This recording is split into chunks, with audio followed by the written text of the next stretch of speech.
Yes, thank you, Yasser. I was joined in the studio by the former world champion Alexandra Kosteniuk. Alexandra, congratulations. You just won a very interesting game because, well, let's have a look at the opening. And I wanted to ask you, how do you choose those openings? You know everything. So why Queen D4 and Queen D3 today? Well, I wish I would know everything, but well, just to surprise my opponent because recently I played in the Pro Chess League for my team, and Alexander Shamanov there won with this opening against Magnus Carlsen. So I said that if it's possible to win against Magnus Carlsen, why not try it myself? So yeah, I think Irina played very well. Much better than Magnus Carlsen. No, but I'm kidding. It was just different move orders, so it was not the same line. But I think she played well. The position was equal. But then, at the moment when she played Queen to B4, I'm not sure it was forced or not. Maybe let's have a look at this position first, because it seemed that she equalized comfortably, but the position is still full of life. And I like this move, Bishop H5, because, well, it seems that the position is equal, but you need to find moves and very precise moves here. Well, yeah, of course. I mean, she has a very strong pawn center, but her king's position is a little bit weaker.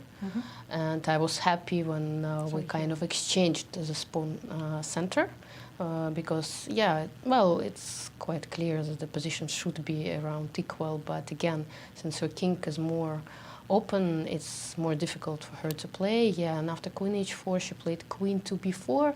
I consider this move, I don't know if it was like really necessary, and again, we ended up in this endgame, which is, yeah, I think the main line is Rook A8 instead of Rook C8. Well, at least that's what.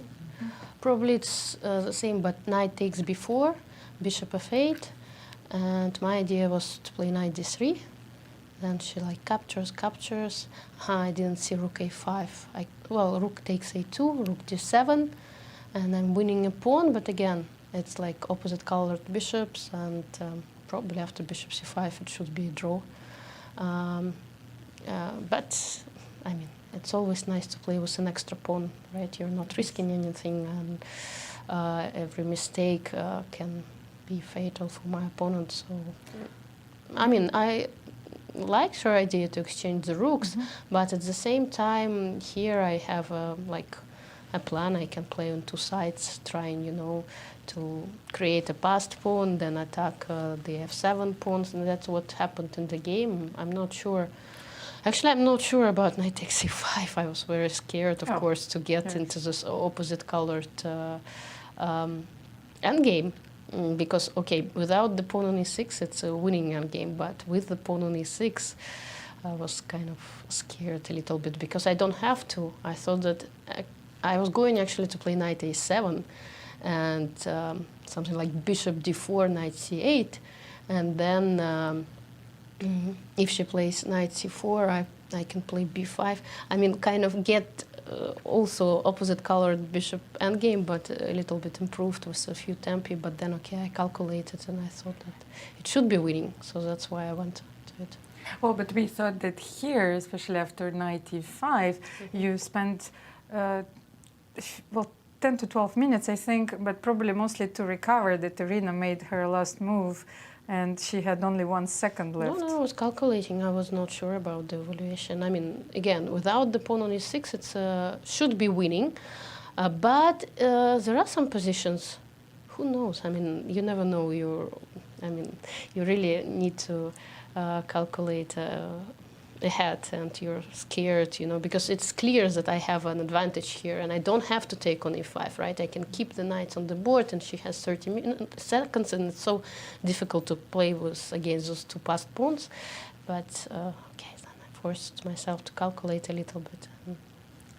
Thank you, Alexander. That was a very important victory, especially for the standings. So, well, you don't have a free day, so that's a fight, and well, you have 3 more important rounds to come. Alexandra, a quick question for you. Were you aware that Irina, on several occasions, made and pressed her clock with 1 second? Twice, I think. Twice, knight e5, and then there was another move. But it was not about the clock here, but about the evaluation, I think, of the position. So I didn't. Sometimes, yeah. I mean, I've had several moments like this when my opponent made their moves on the last seconds, and it kind of distracted me. But in that case, it's hard to distract, right? It's either a winning endgame or drawing endgame. So it didn't distract. But yeah, Not this time. Time flies. Congratulations, a very important victory indeed, Yes. as Alexandra bests Irina Krush in a key game, a key matchup. Yeah, not Thank a you. very instructive endgame. Truly, truly.